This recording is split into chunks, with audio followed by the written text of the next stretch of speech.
Don't you want it? Don't you want it? Don't you want it? Don't you want it? Don't you want it? Don't you want it?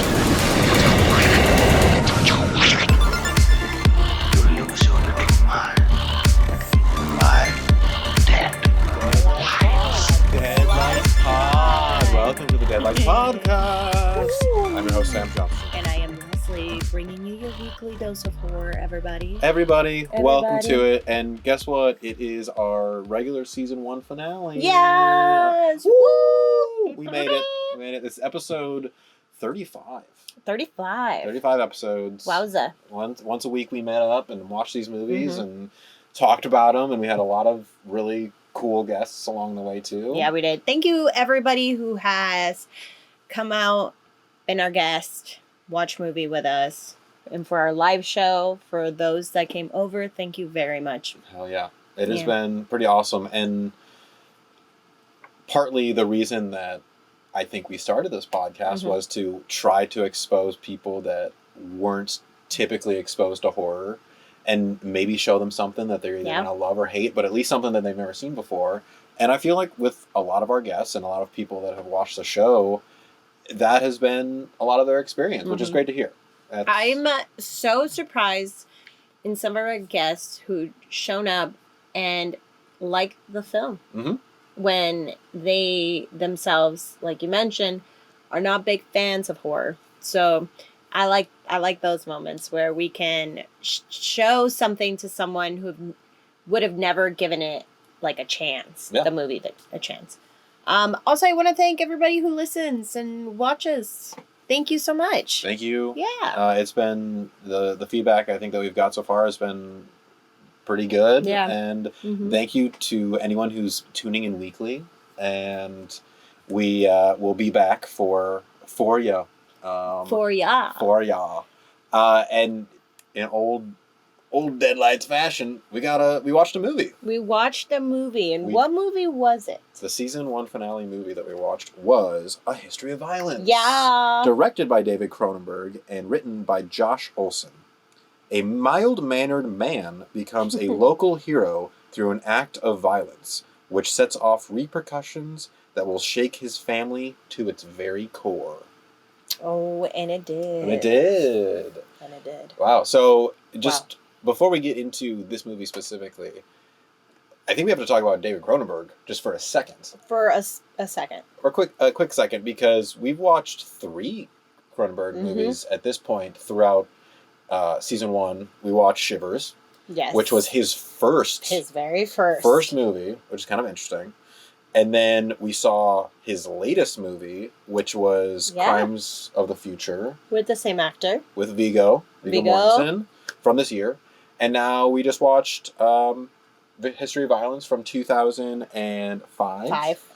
And so we're getting unknowingly, we got a lot of Cronenberg this season. I mean, one is a straight zombie movie.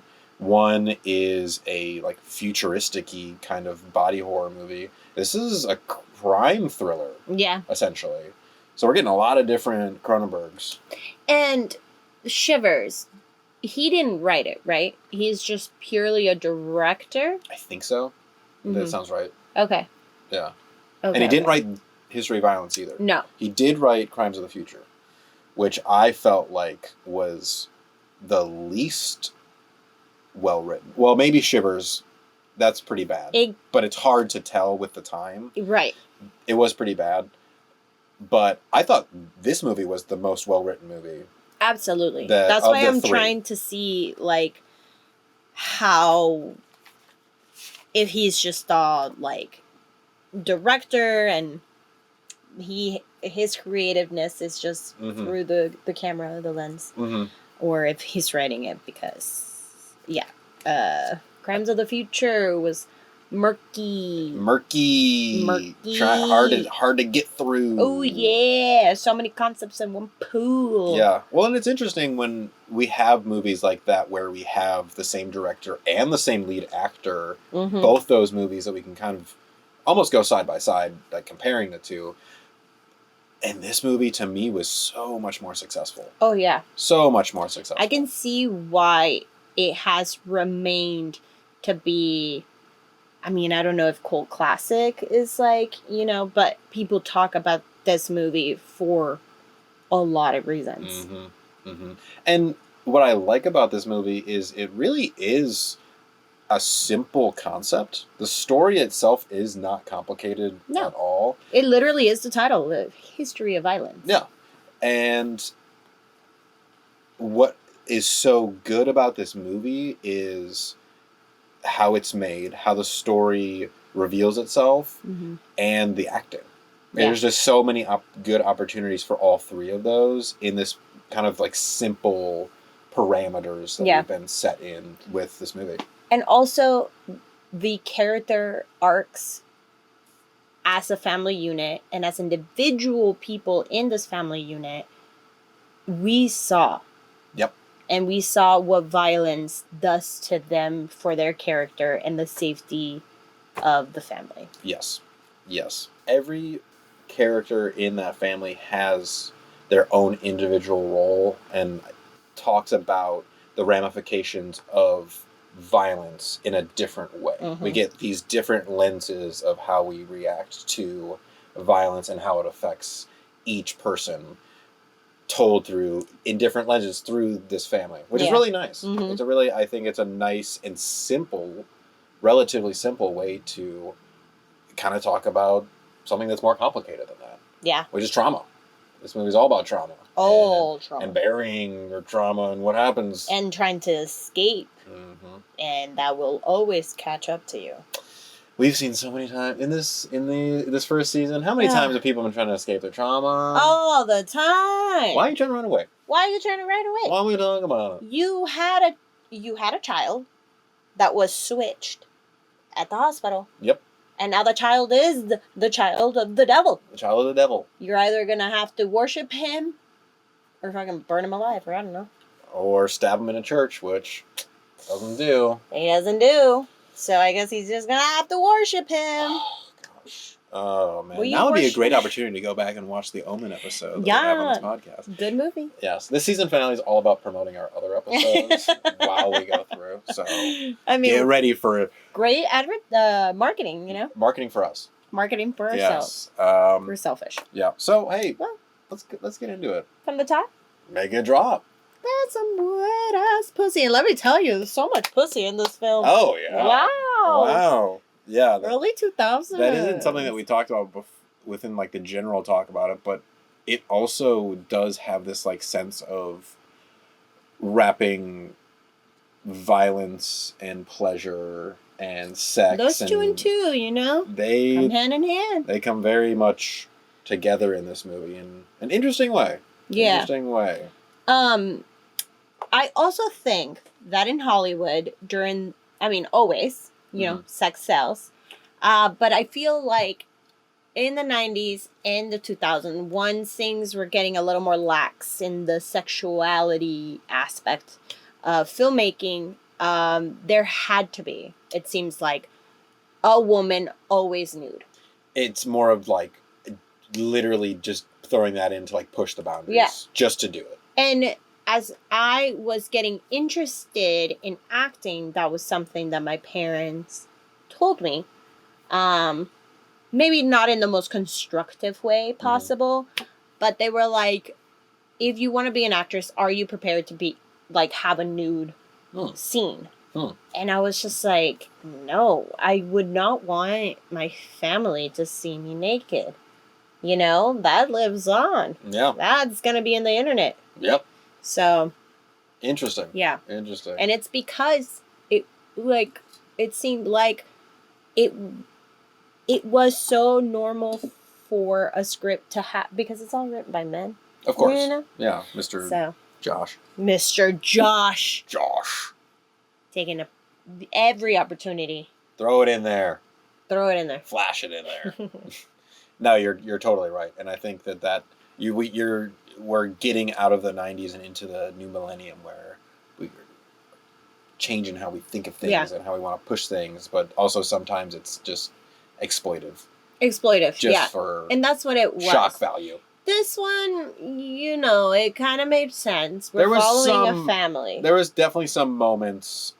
Yes, I think it makes What sense else, with the character, but there was like a couple of moments where it was just like, do you really have to put that shot in there? Absolutely not. No. No. Why? No. It was so weird. So we start off the scene with two guys. Two dudes coming out of a motel. Motel. Yeah. And what I found really interesting is that no one had lines until maybe like the 5-minute mark or something. Mm-hmm. And one of them is a little older, suited. And then the other one's just wearing a t-shirt. Yeah. Smoking a cigarette. And then he does this thing where I thought was really interesting to his character, which was he fixed a lawn chair. Yeah. He kind of has that little like OCD moment. Yeah. Of coming out of a shitty looking hotel. Oh yeah. Just like off of the road. Feeling the urge to fix their little porch. Mm-hmm. I like that detail. Because I do too. That adds to the layers of his character. Yeah. Not much except for us feeling like we just saw an intimate moment. Like that doesn't really come back. But for us as the audience watching that, it's kind of just an insight into that's something about him. Well, like if you are fixing something, it's because you have an amount of care for how things are being presented. Mm-hmm. And that he didn't have to do because it's not his, you know? Yeah. And then knowing that this movie is called The History of Violence, we're going to view, if not every character, at least all the men, to have some sort of background in violence. Mm-hmm. So for that to be the first thing that we know as for that character, it shows a little bit of humanity. Yeah. Even though we know that he's not a good person. Thinking about who that character is also is they have lived their entire life like this probably. Mm-hmm. Living in motels, going from place to place, killing people, committing crimes for someone else. These places, these motels, probably feel like home to him in some sort of way. So even though it isn't his, that chair outside of that random motel kind of is his. Because these are the places that he spends his most time in. Mm-hmm. So these are his little homes that... And again, that's another layer of humanity in there. You're adding to his... the complexity of his character. And a character that really his only purpose is to reveal another character's truth. Mm-hmm. So I like that even these characters that we can just shove off as like random fugitives, criminals or whatever, they have some life to them too. Yeah. In these small moments. I'm glad you brought that up because I completely forgot about that. I mean, that's the first thing I was like, why are we fixing the chair? And it's just right off the bat. And this is the kind of storytelling that I love to see through silence. We are able to capture a little glimpse of what a human being looks like. And I think that is something very powerful that you can add, It's this great long shot, too, that this movie opens with. Very long. Them coming out to their car, the one older one going in to say he's going to settle up the bill. First of all, they're in a very fucking nice car that they probably stole. Definitely. It's this cobalt blue convertible. It looks very clean, brand new. And then they ran out of water. So before they leave, they have to get water. So the older one tells the younger one, go get water. Which I'm glad they did that. Because then we are able to see the scene. Their intention was only to kill the clerk, the main cashier dude. Yeah. But then the maid came in. So now there's 2 dead people. 2 dead people in there. He seems unfazed. Oh, he's so nonchalant while he's walking through there. Absolutely not. He's just kind of like, oh, okay. Little girl comes out of the back. Oh, man. She's so scared. Yeah. I think she comes out because she thinks that he could help her. Yeah. And he's giving her that false hope of like, oh, don't worry. Don't worry. Don't worry. Pulls out gun. Bam. Ooh. For how violent this movie is. We start with a kid killing. We hear it. We don't see it, which Thank God. I think that is a thing in which I think is pretty hard to get an okay of, you know, like no dead children, please. Yeah. Which that reminds me, the new season of Stranger Things, it opens up with multiple dead children. Yes. And it was in the wake of the Texas shooting that had happened. Mm-hmm. So they had a disclaimer. Yes. In the beginning. And truly, we didn't need that. We didn't need that scene. No. Like, Adam and I discussed it, saying, like, I understand what you're trying to say with it, but it's redundant. Because we know what happened. It seemed like mostly just for shock. To be like, oh, we have to open the season with something really big. Mm-hmm. And something shocking for you to like be like, what is that? And it, in this case, was a bunch of dead kids. So it seemed divisive. And I don't think that dead children should be used as devices to entice people to keep watching. Yeah. So I agree. I don't think that needed to. Mm-hmm. But in this case, with this movie, I think that it did serve a purpose. Oh, yeah. It shows really like, okay, these are really bad people. These are ruthless people. They will not let anyone go. This guy who we thought was kind of a chill, nonchalant guy has become evil now in our eyes. Mm-hmm. And shows the depravity of violence that humans can stoop down to. Yeah. And we don't see it too, which I do appreciate. We understand what happens. Yeah. We immediately cut to our main family. Yeah. And it's the little girl screaming. Screaming, yeah, right after that. Yeah. She's fucking... she wakes up the whole household. Yeah. And everybody's there. I think that this is actually a great little scene to establish how close-knit this family is. And also, they get to have their own perception of what a monster is. Yes. And how to console this child who just had a nightmare. Yes. This family consists of the father, who's Viggo Mortensen, Tom. He kind of comes at it as monsters aren't real. He just completely is like, you don't have to worry about monsters because they're not real. They're not real. I'm here. Daddy's here. Yeah, I'll protect you. They're not real. We have the wife, whose name is... Literally, they just called her Miss Stahl. Miss Stahl. I didn't catch her name. Wifey. Wifey Pooh. She comes in and she's... again, more comforting, this like motherly kind of figure, kind of also just figuring out what's going on. Mm-hmm. And then the brother is actually the older brother named... Jack. Comes in and he's actually the one that can console her the most. Yeah. He tells her how it is. Yeah, he's like, there are monsters. And how did he look like? What did he look like? Oh, that's a shadow monster. Yeah. And they're afraid of the light. So he like gives her a solution almost to the problem.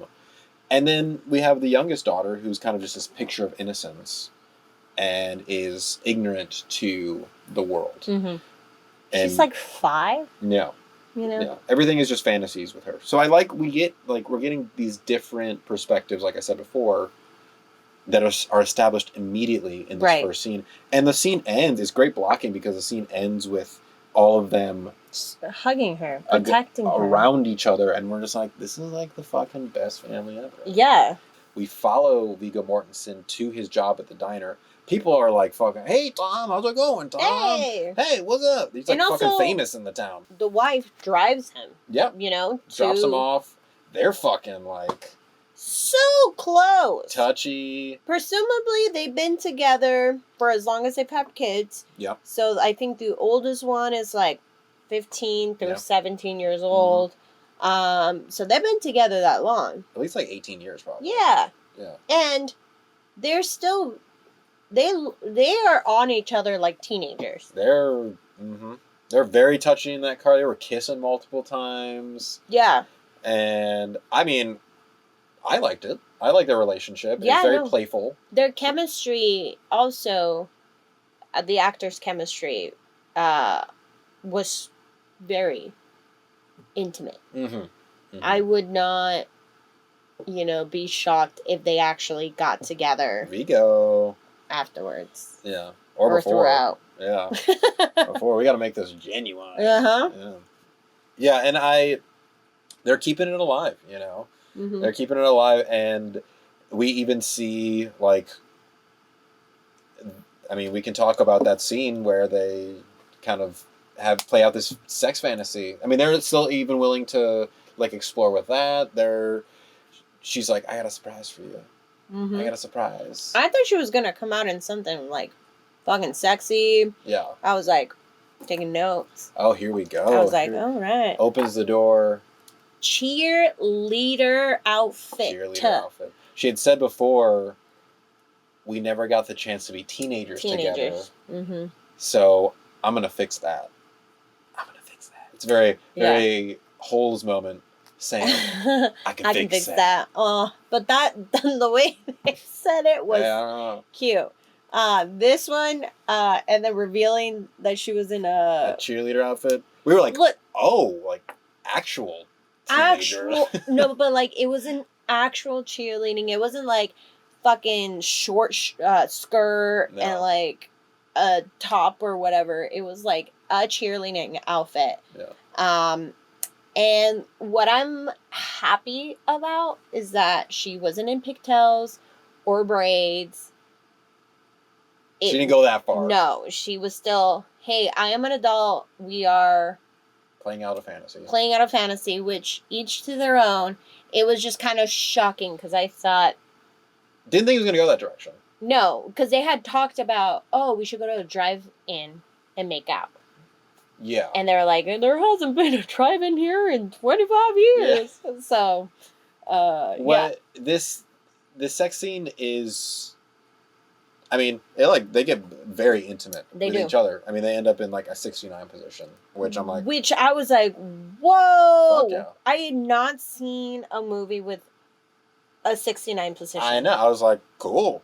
And it seemed like natural. Like, it sounds weird to say, but I honestly felt like this was a well-shot, well-done sex scene where it didn't feel like they were like trying to shoot this like passionate thing. It seemed like they were mature. genuine. Yeah. It looked mature.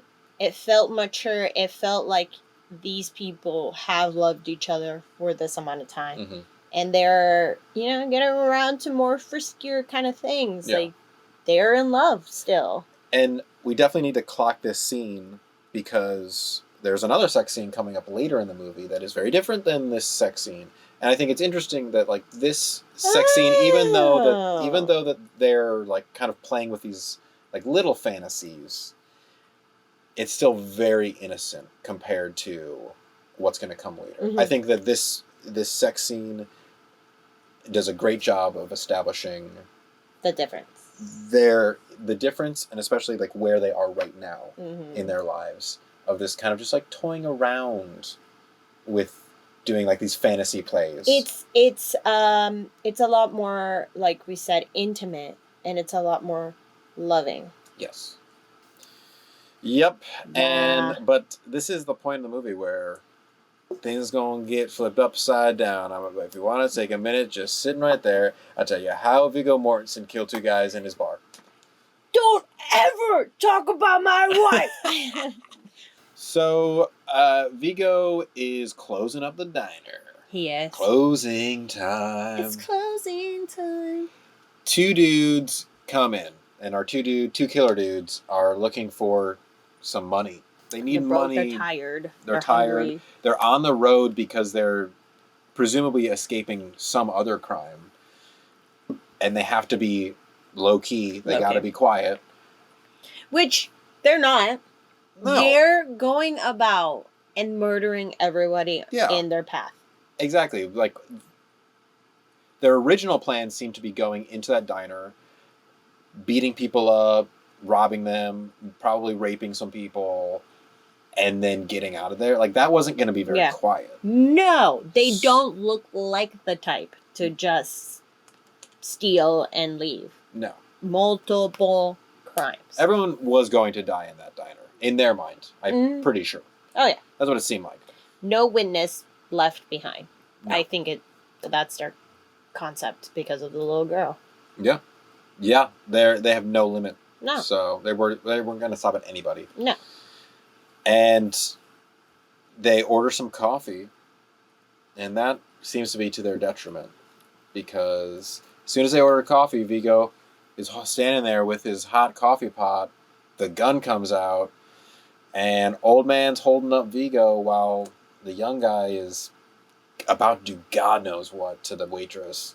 But it's almost like this switch happens in Tom's head, and he sees his opportunity, uses the coffee pot right over the guy's face, gets him down, jumps over the bar, grabs the gun, shoots the young guy a couple times. He flies out the window, and then he catches a knife through the foot for his from the older guy, but right in the head.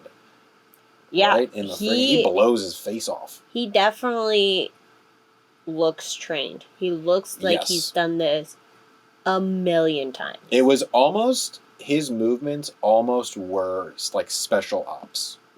Like he was very like I said. It was very regal. It was very like, he knew exactly what to do. Every motion was like very calculated. He seemed like a really good killer. Calculated, but never overthought. He just like, it was very natural to him. Like a dancer would probably be able to like step into, their dance routine. Yeah, it's like riding a bike. Riding a bike. There you go. Now, he obviously is a little rusty because he does catch a knife into the foot, which I think that's a nice little indication that, okay, he's good at this, but he hasn't done it in a while. He probably wouldn't have caught that knife when he was in his prime. Way to go, Vigo. And you killed the two guys. And everyone loved him. You killed it, and you killed them. Yeah, you're killing the performance, and you're killing multiple people. And the town is loving you for it. Absolutely. They were like... They had a hard-on for him. They were, like, on the news. He was a hero. Oh, my God, if Tom didn't step in, I would be dead. They were going to kill us for sure. Yeah. There's, like, people outside of his hospital as he's coming out, like, clapping for him as he stands up. People are on the news, like, yeah. And he's in the hospital now. He's taken care of and everything. They bandaged him up. And then he's, like, on the news. Every single fucking channel. Every single channel's talking to the victims, and because nobody else got hurt. So everybody's, like, on the news, and his wife comes in, and she's like, oh, my God, are you okay? And he's like, are you tired of hearing about me as much as I am? Yes. Like, he's so humble. Yes, and that's what it seems. I agree. Like, he seems like, oh, man, like, I don't deserve all this attention. Like, why? I did what I was supposed to do. Yeah. In reality, though... No one could have reacted the way that he did. No one could have reacted the way he did, but he doesn't want to be on the news. Oh. It's like, who's going to see this? Like, he's already thinking about his secrets, and the fact that he's getting this much attention, I think, is worrying him. He has to have that thought in the back of his mind of, like, I hope it doesn't get to Philadelphia. I hope my mom doesn't see this. I hope she doesn't see it. But unfortunately, Philadelphia sees it, because the next thing that we have is, first of all, business is booming at the diner. Boom, boom, boom. Bam. Every seat full. Everyone is here. Brunch. Yeah, you have an apple French. Do you have an apple? Your a mimosa? So good. Where's your foam skim latte? Do you have like a picture of margaritas? Yeah, he is slammed. Yeah. Slammed. The wife even has to... She's an attorney. She's a local attorney. she had to, like, I guess, stop her attorney work to come and help him. Right. You know, like, bussing tables and stuff. Whatever the diner needs. Yeah.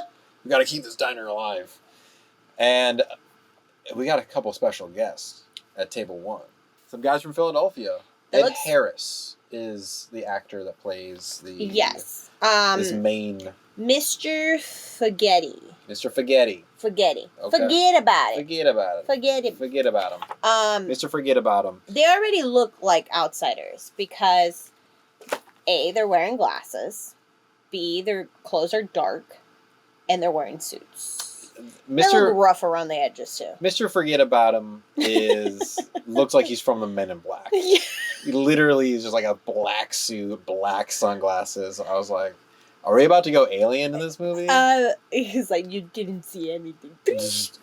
But also, I want to say how incredible these two actors are individually, and to have them in one movie, I don't think I've seen them.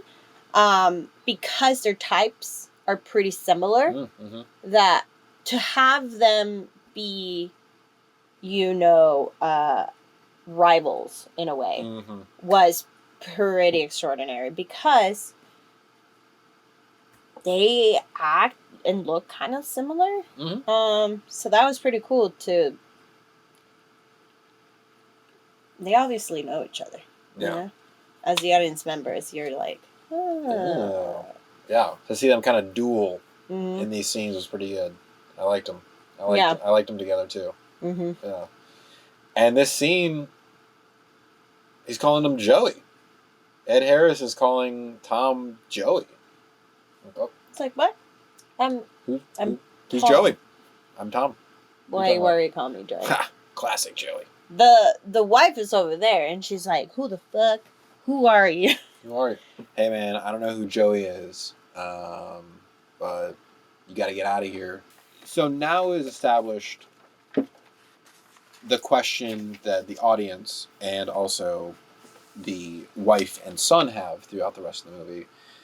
Is Viggo Mortensen who he says he is? Because I think genuinely in these scenes between Ed Harris and Viggo Mortensen, him questioning him about being Joey and him denying it, Mm-hmm. I, as the audience member, genuinely felt like it was a big mistake. I was like, in my mind, I was like, is there like a weird twin situation going on here? Is like he gonna have a twin and there's like a big mistake? Like, Yeah. I thought that Viggo Mortensen, Tom, like, was so good at denying it and not being Joey. Right.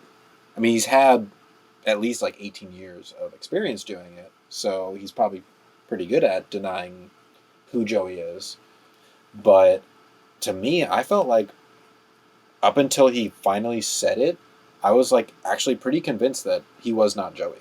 I thought he did a really good job of like subdue or like diverting that attention. Nothing in the eyes, and also that comes from directing, because he was specifically told that probably is like, Tom is Tom. Mm-hmm. He's not gonna give out any inclination, not even slightly in the eyes. And if you yourself know that as an actor, like at some point my role is gonna have to change, and then for him to not have it pass through as a fleeting thought in his mind is pretty incredible. Yes. So yeah, you're right. Yeah. That first scene, I was like, he's not reacting to any of these things. He's at like, all. I'm Tom. He's actually like, he seems genuinely confused. Very confused and calm. Yeah.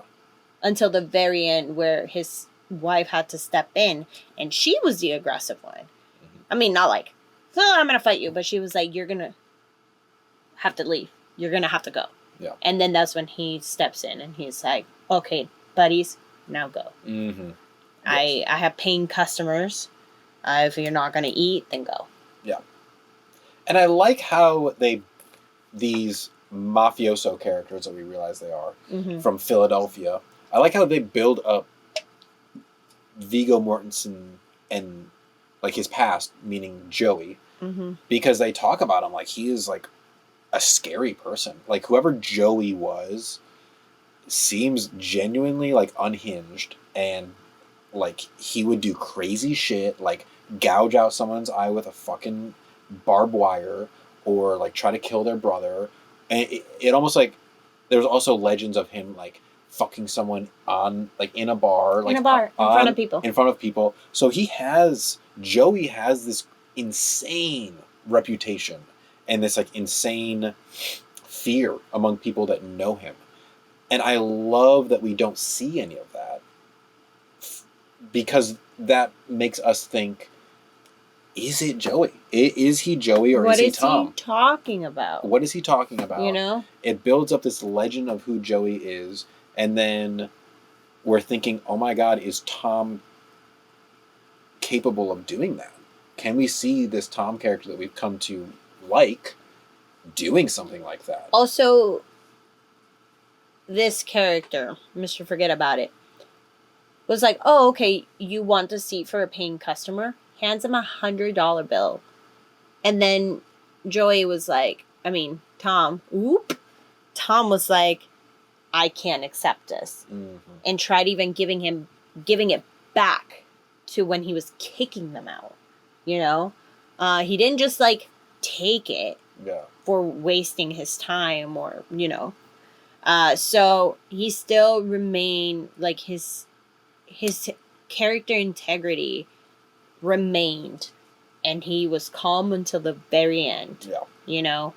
And what Forget About It said, like told, you know, Tom, is like, wow, you really believe the role that you've set yourself up for. But how can you not, in a way, when you've been doing it for like 15 plus years?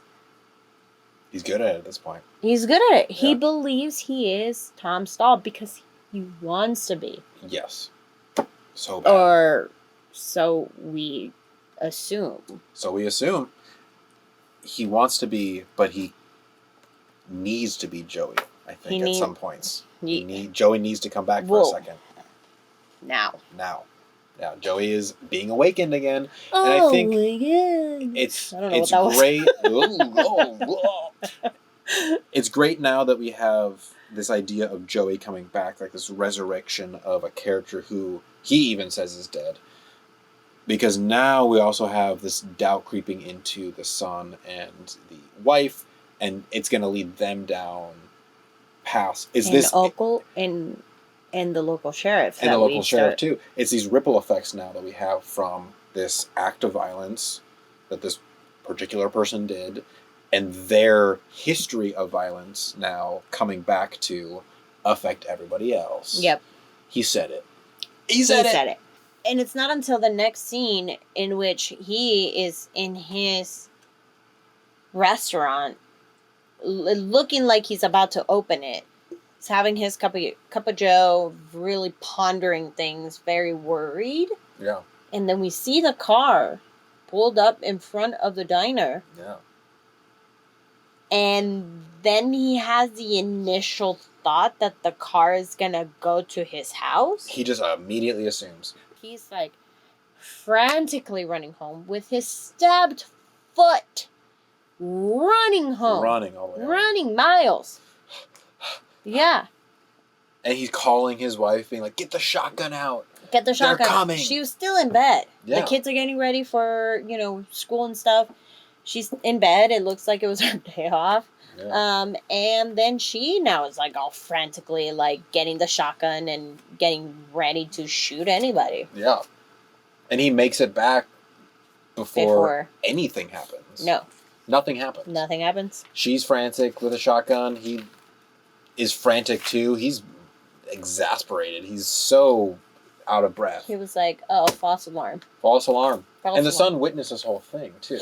I love that scene. He's eating cereal and he's frozen because he witnessed his dad do something that he's never done before, which is freak the fuck out enough to get the shotgun ready and sit there You know? Yeah. Ready.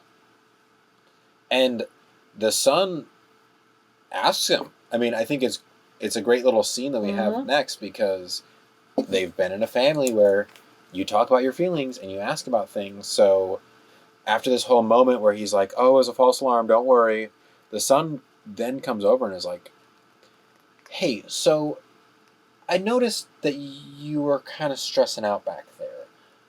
Is everything okay? Because he's also hearing stuff that the town is probably saying about his dad. Mm-hmm. They're probably, I mean, these children are like, how was your dad so comfortable to kill those people? Mm-hmm. If he's never killed or pulled a gun to anybody's head, how was he so quick to pull the trigger? Mm-hmm. So now the son has been having these thoughts, but never probably voiced them out loud until this moment. Mm-hmm.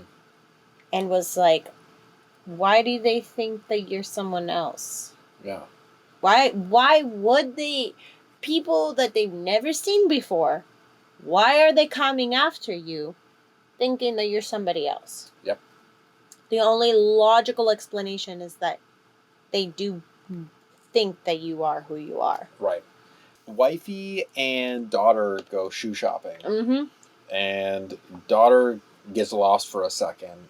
And then when the mom goes to look for her, she finds Mr. Forget About It. Mr. Forget About It hanging out with the daughter, which is a horrible sentence. But this is Mr. Forget About It kind of instilling a little more doubt in both the wife's character and also us. As the audience of, is he Joey or is he Tom? Because this is when he reveals who Joey is. And man, oh man, is he a fantastic murderer. Enough for people to be scared of him and to make it seem like he loves killing. Yeah. He mentions, like, he almost killed his brother, Richie, and then he almost gouged out Mr. Forget About It's eye with a barbed wire. A barbed wire. How fucking difficult How do you do and that? painful would that be? Oh. There's thorns everywhere. Mm-hmm. So it was like instilling pain in himself and Mr. Forget About Him. It's terrifying. It's like a horrifying view into the person who did that. And it doesn't take much to pop an eyeball, just to let you know. I mean, for us as the audience and for the wife, I'm thinking, yikers. She is like, fuck you, get out of it, forget about you. Forget about you. But it definitely adds to her suspicion. And she even brings it up to him later. She talks to him about it. She's like, hey, Mr. Forget About It got us, threatened me at the mall. Yeah. And thinks that you are Joey. And Viggo Mortensen does a fantastic job of being like, oh, God, I just don't understand. I don't get why they think I'm this person. Uh-oh. That's not good, because Mafioso's showing back up at his house now. To his motherfucking house. Motherfucking house. Even though they have a restraining order.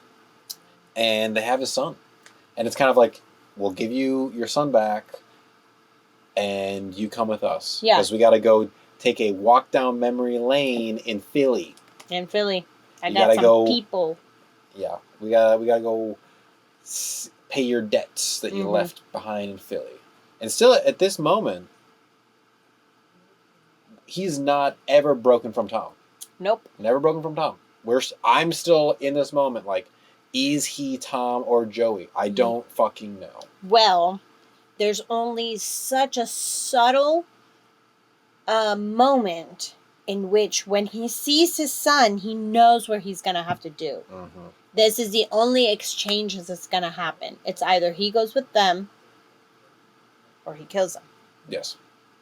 And there's only a slight little change in the eyes and in the voice. He becomes, his register is deeper. And I was like, he sounds like he has more of a Philadelphia accent too. He's like this almost tiny little East Coast accent that he slides in there. I was like, holy shit, his voice changed. It's not that like sweet, kind of like meek, soft kind of voice. Yeah. Of like, oh hey. It's like, all right, Jack, come over here. Get in the house. Yep. All right, here we go. And that's it. That was when we saw Joey come out. Because Tom can't do anything in that moment. There's no nice guy here. Nope. So. And Joey fucking takes him down. But then Ed Harris, Mr. Forget About It, one in the shoulder. Ah! Owie! Gets him down, and Ed Harris is taking that, like, evil villain moment of, like, any last fucking words before I kill you, Joey. Wouldn't that blow your brains out? I'm fucking loving this moment. And then this is the moment where it's confirmed. It is confirmed. This is where Vigo says, I should have killed you in Philly. And we're like, oh, he's Joey. He is confirmed. Joey. Fucking Joey. He was what they said they were the whole time. And the history of violence. Boom. Oh. It continues. Son blowing out Ed Harrison from the back. With a shotgun. Guts everywhere. You're done. You're done. You don't just stitch that up. Oh. Please. I'm good. Please put it back in. Hey, Joey, you got a little bit of my flesh. Oh shit. Oh fuck. Is that my intestine or my heart? I don't know. I love you, Joey. I love you, Joey. Yeah, he's dead. Yeah. His son saves him, and yes, that scene. moment. Man, oh man. The scenes where it's silent. Yes. No words are spoken. It's just communication through the eyes. And for us to receive that through a lens. It was a crazy moment of, like, they both know that he is not Tom. And there's an acknowledgement of, like, you know that Joey is me and what your suspicions are real. So there's, like, an acceptance of that. And then there's also this moment of, like, you just killed somebody for the first time. And he, Joey, has had that moment too of killing someone for the first time. And there's, like, this embrace of, like, accepting, like, I know what you just went through and how hard it is. And it's like, I don't know where Joey switches into Tom in this moment for Viggo Mortensen, or if it's all just, like, the same kind of coming together. I don't know who he is in this moment. I think it switches just how fast you think about things.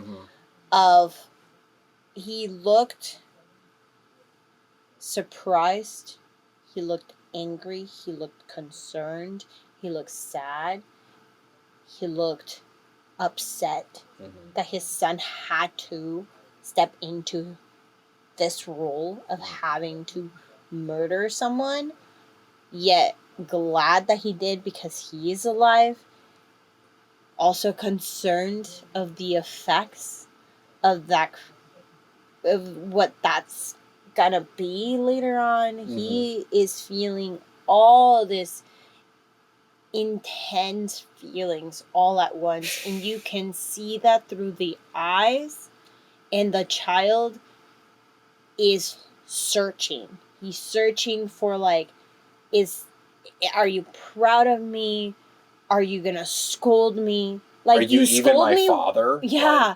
Like, who are you? Yeah. Like, you literally, like, not even 5-6 hours ago were scolding me about putting someone in the hospital, and now I murdered someone who's gonna murder you. How are you gonna react? And they just embraced, and it was a powerful scene. Good Lord. Yeah. And then we come to another scene, which is a mirror scene that we've seen before, back in the hospital. We have Viggo, who's recovering from being shot in that scuffle, and his wife visiting him again and confronting him about, who are you? She is a little distant. She's distant. She's not as supportive. She doesn't come to his side like she did that first time. She's like in the shadows, almost at the door, and coming forward slowly as she's asking him, "Who are you? What's going on? I saw you change into Joey. I saw you. Like, tell me the truth." And he finally does let on. And she keeps... I thought it was... I love the verbiage of the sentence of, "You can tell me the truth." Mm-hmm. Like, you can do that. She, like, repeated that, like, 3 times. Like, you can. Mm-hmm. Just, please let me in. Tell me, like... It's gone so far that our children are now involved. Tell me the truth. Yeah. And I think his indication line that he is Joey is that he says, "I killed Joey years ago in the desert." She throws up. I thought that was a good reaction. She goes into the bathroom and gets physically sick. I mean, she's freaking out. Yeah. I mean, of course. I mean, fairly. Reality of the person who she married, who she loved and created a family with for fucking a decade plus is not who he said he is. He's fucking Joey. I think I would have fainted. I would have thrown up and fucking dissociated. Yeah. Just dead. I think it... Oopsie. No. It's okay. Goodbye. I loved how that scene played out because she gets really just physically sick and she kind of like goes back to our name. Like, our name.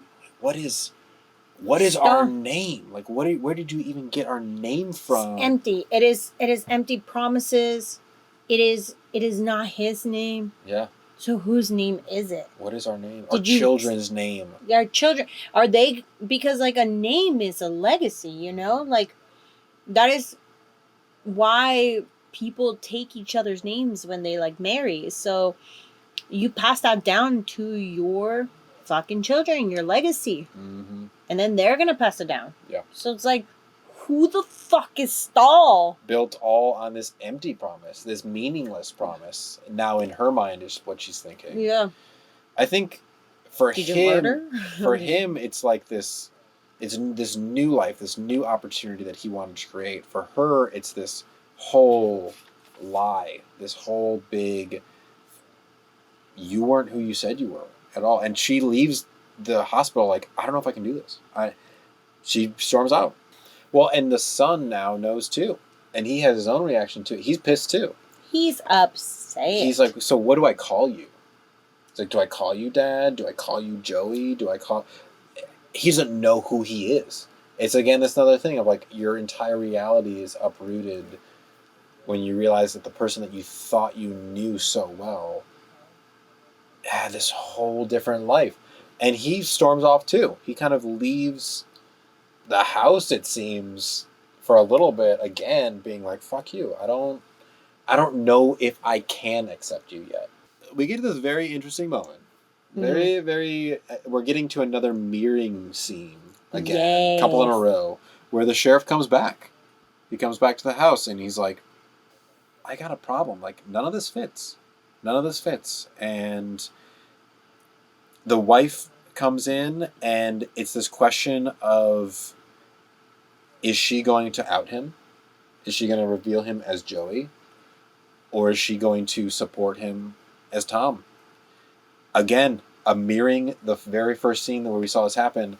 She goes and sits right next to him, puts her arm around him, and says, this doesn't make any sense. I don't know why they would think Tom would do this. She fully supports him.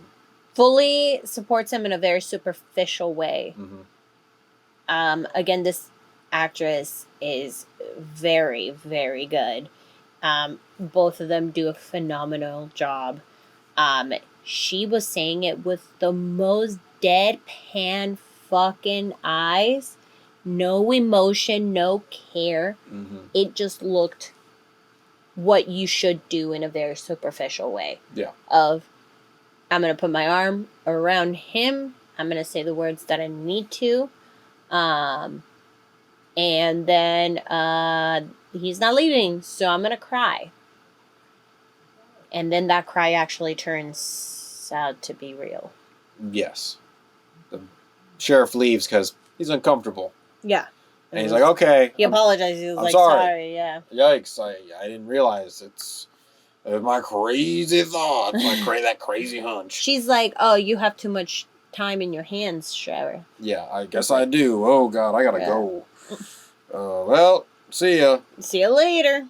And she's actually crying. Yeah. And Tom, Joey, feels bad. He's like, thank you. Yeah. Thank you for covering for me. I think he thought, he, like, knew that she was not joking. She was putting it on. Yeah. But then it turns out she actually was, and I think the thought process was, I had to fake along with you who you are. Yeah. And why the fuck are we here? For the first time. For the first time we've both knowingly been faking this. And then that turns into her being pissed off that she participated in his lie and something that is not her fault that she now is pulled into. Yeah. And she like goes upstairs presumably to the bedroom to probably like have a moment to herself, and then he like tries to grab her and probably like explain the situation. She slaps him. Yeah. She's like, fuck you, Joey. Yeah. And then he's like trying to like embrace her, and then she's fighting back, and then that turns into a sex scene. On the stairs. On the stairs. Ow. Owie. Again, we're having another mirror scene from the first sex scene. This scene is filled with much more aggression and like neck grabbing and forceful. I don't know. It's very it's different for sure than it's filled with much more violence. The intimate, mature, yeah. Yeah. Yeah. It definitely was different. It looked uncomfortable. Yeah. Against a fucking staircase. Ow. They were like going up and down the stairs too. Yeah. A little bit. Ow. Ow. It looked painful. A little painful. And then when they finish, she like continues back up the stairs and he like tries to grab her foot one more time. She just kicks him off and just gets out of there. Yeah. It just doesn't even end lovingly at all. It's just get the fuck off. Because she's still pissed off. She still loves him. She's pissed off. And she could tell that it wasn't Tom. That was Joey. That was Joey. That was Joey the whole time in that sex scene. I mean, it looked like she liked it. But also, like, fuck you for pretending to be someone else. Yeah. So she was pissed off because I think that confirmed her. That confirmed that Tom this person will never be who she thought she was. Mm-hmm. Ever. Yep. And then we get a late night call from, hey, bro, calling up. It's Richie. Yeah, they go into the office and this is kind of this confrontation scene that we have between the two big guys where we learn a little bit more about his character. I mean, it's interesting how he starts the conversation. It's more just like catching up. Mm-hmm. It's like, so how do you like living on a farm? How do you like being married? Yeah, and that's when I still was like, oh, they're lovers, and he's upset that he ran off and, stopped his life with him. Mm-hmm. Because, like, it was very, like, confrontational in like, how dare you leave me? How do you like being married? Yeah. And he never answers the question. He was like, what? He was like, how do you like being married? He was like, oh. And then Richie starts talking. Yeah. Being like, I've never found that to be like a life for me and blah, blah, blah. How do you like milking cows? He's like, I'm not a farmer. I'm not a farmer. He's like, well, somebody said that smells like a pig around you. So then I was like, oh, is a wife the pig? Like, what? Yeah. I don't know. Yeah. It was pretty weird. And then they started like talking more brotherly about like family and stuff, and I was like, ooh. Did the producers not like the fact that it was going very like homosexual, and then they had to switch it? I don't know. They never really went back to it, which made me think it was either a missed thing or something that they took out. Mm-hmm. Yeah. I just couldn't tell. It's like, oh, well, everything else looks fine. It's just this scene that you're going to have to change. Yeah. Because pretty much what it comes down to in this scene is like the brother he's butthurt that Joey left without even confiding in him or telling him or whatever. Also, he left things in the most horrible way. Yes. Like, it cost Richie so much money and time to try to rebuild this connection that he had with presumably another really big henchman, mafia people person. Yeah. And Joey almost killed their best of. Like, It looked like it was two rival kind of. Yeah. Richie is like, you've cost me so much because of what you did before you left.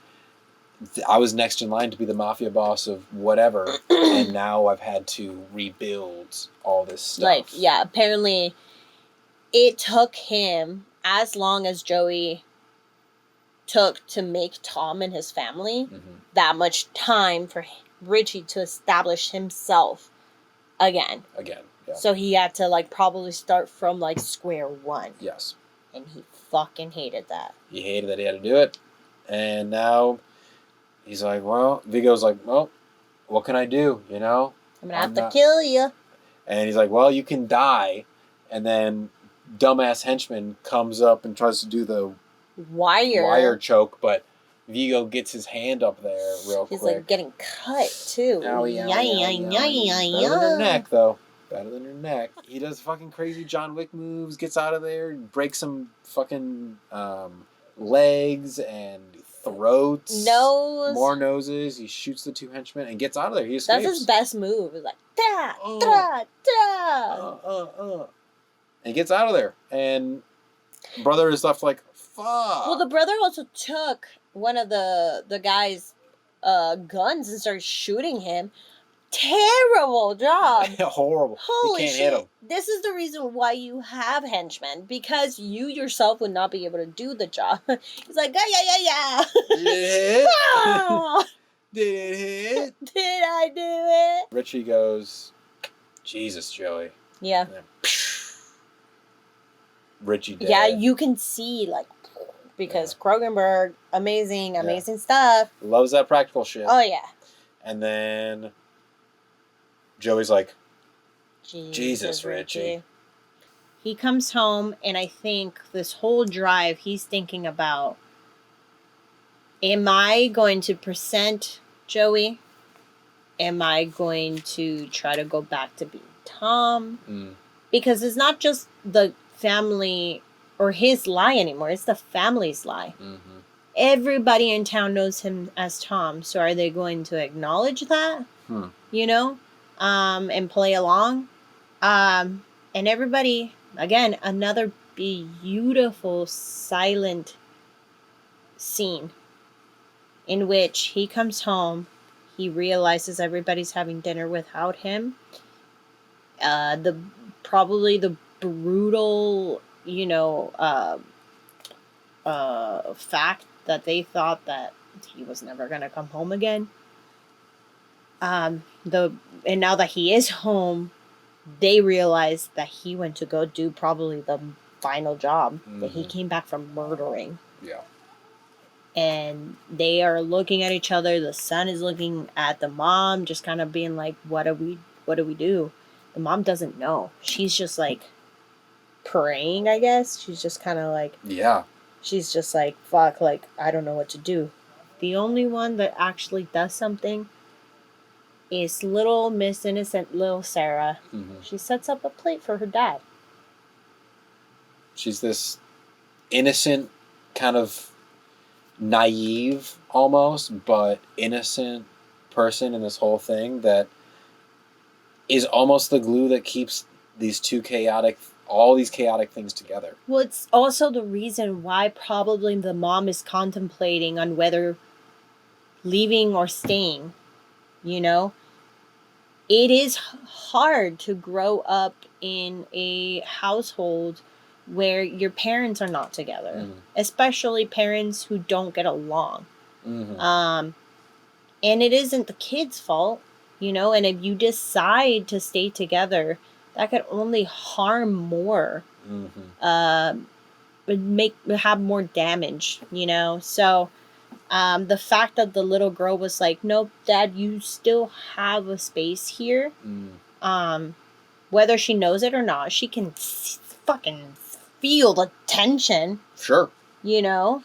Well, that action is an action from her. It's her telling him that she has a place in her life still. And then we have the action of the son offering the meatloaf. That's his action of saying, you have a place still in my life too. And then we end with finally his wife looks up at him and he's waiting. It's that moment of like anticipation of like, are you going to accept me now?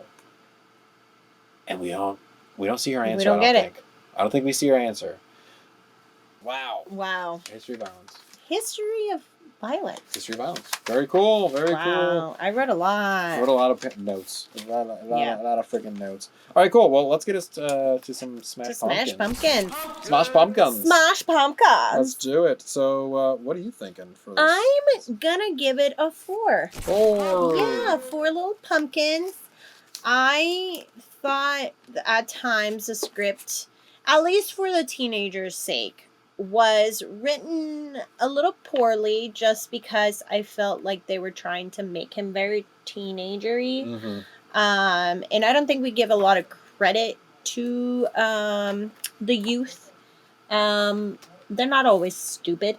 Not always. Therefore, you don't have to write them stupid. You can actually, you know, write them like a human being. We were all teenagers. And I would like to think that you weren't stupid. I don't remember talking that dumb. I don't remember either. I was very brutally honest, and I had a lot of questions, and I stood up for myself to my parents. So I thought his lines could have been better, and I think those scenes would have been more effective. As well as the bully, I thought that was very weak. I get what they were trying to do, but I thought it was like very like, let's just put this scene in and whatever comes out will come out. But I loved everything else. The camera work. There were several like moments in which I was like, fuck, this is wonderful. I can see how this has stayed relevant, and I can tell that like other people have grabbed this film and studied it. And if they haven't, then you should, because it's well done in that sense. This actor is phenomenal. All of them. The lady, I don't know her name. I'm sorry. I've seen her and stuff. And then our other... Viggo Mortensen. Yes, Viggo Mortensen. Yeah. He's great. He's a great, phenomenal, like, physical actor. Very, like, oriented in the eyes. So I thought they did a good job casting him.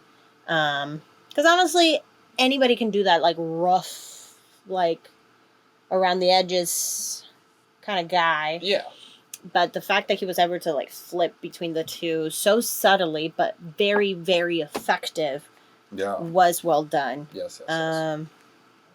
Nice. Yeah, I think that's all I have to say. Amazing. Well, I agree with everything you said. I think aside from some of those, like, weaker moments in the more like cliche moments of the story with like the bully and stuff, I thought the movie was very strong. I thought the cinematography was incredible, and the acting, it really just came down to that, because like I said from the top, it was a very simple story, but these complex characters were able to present themselves and be fleshed out through this very subtle but impactful acting that these actors put on. It was really just an incredibly acted movie, incredibly directed movie. And I think for that, I'm going to give it a 4.5 out of 5. Also, the fucking practical effects of this movie as well. Yeah. It's never pleasant to see violence in film, but when it is practically done to like also convey such a strong message of violence is cyclical and you need to put a stop to it. I mean, lying is not the answer to that either, but regardless, Cronenberg does a really great job of showing us really cool practical effects. Yeah. So that was really well done. And thinking about this movie compared to Shivers and Crimes of the Future, Shivers was it was all practical. There was no CGI in that movie. And it was very low budget, so but you could see the ideas that he was going for. He was trying this practical effect, which I love that. And then Crimes of the Future, which was this year, we saw much more integration of CGI, which I think both you and I kind of agreed was not something that we loved. No. It's never something that we like to see incorporated if it's overt. I'm fine with CGI if it adds to the practicalness, but there was clear just CGI moments in Crimes of the Future. There was like, all right. It was, it just... We can see it. We can see it. Yeah. Does nothing to the message it was trying to say. Right. If it was that they were trying to say, which was, hey, we're humans, whether we're dead or not. Like, respect the body and stuff. But then you have this movie, which I feel like all the effects were practical. Yeah. Seemingly. And they were very well integrated into the story. And all of the like very brutal images of violence, they felt very real and very good and very satisfying. They were effective. And effective. Because it did not want me to have, like, it did not encourage me to have a gun in my hand and pull the trigger. No. It made me not want to do that. Oof. So it's like, fuck, like, no. The reality of violence. Yeah, the reality of violence, of whether you needed to protect yourself or you're using it for violence, it's still violence. You're still having to murder someone, and that's going to carry on, and the repercussions of it, you won't know until the time comes. We don't know. Time only knows. Time like our class. And I think that's a really cool concept that I think Cronenberg likes to weave into his stories, is that time is the major factor of everything around us. Yeah. Whether you're becoming a flying creature because you're a mad scientist, or you were an assassin before. Yeah, it's true. Bad things bubbling to the surface, and finally we are reaping what we sowed from the start. Yep. Yoikers. What materials do you want to use to make your blanket? Murder? Mugduck? Murder? Muckduck? A fly? Oh. Flies! There was a fly in the scene. That was a great shot. That was a scene that I really liked. Yeah. Love the fact that they kept that in it. Yeah. Cool. Wow, cool. That's all I have to say about this movie. And Go see it. Go see it. It was good. It was very good. It was very good. And with that, that's it. That's it. That's it. Should we pick another one just to see what the next movie we're gonna watch is? I mean, yeah, because otherwise we're gonna leave you in a cliffhanger. Yeah, perfect. All right. Let's see what we got for the first episode of season 2. Yeah. This will be the first episode, I guess. Wow, so we're going to hold on to this for a while. It's going to be a little while. It's going to be a lot of anticipation. Yeah. So going back, though, to the first episode, I think it's interesting that I'm picking it because I think you picked The Platform, which was our very first episode. Yeah. So I guess it's rightful that I'll pick the first episode of our second season. Yeah, that's great. And then season 3, I'll pick it. All right, so here we go. Reading the log. I'm not looking at the title. Okay. In 1960, 7 preteen outcasts fight an evil demon who poses as a child-killing clown. 30 years later, they reunite to stop the demon once and for all when they return to their hometown. Is it possibly? God. Can you see that? Ladies and gentlemen, from 1990, a double feature. It, baby. Wow. What? Fucking bringing season 2 with a banger. With a double feature banger. Wow. Okay. Damn. Well, we'll be holding on to this one for a while. Yeah. Excited. Tim. Well, Tim. We'll see you in season 2. Season 2. Woo! Crazy. All right, cool. Amazing. Well, I am excited. Let's get out of here. You can follow me on Color Me Leslie, y'all. And me at BP Pritchie T, and us at the Deadlights Pod. Deadlights. And also check out Playground Social, which is the studio that we're recording this from. Ooh. But until next time. Until next time, y'all. Let's get spooky. Ooh. Spooky. Season 1. Season Wrap 1. it up. Wrap it up, baby.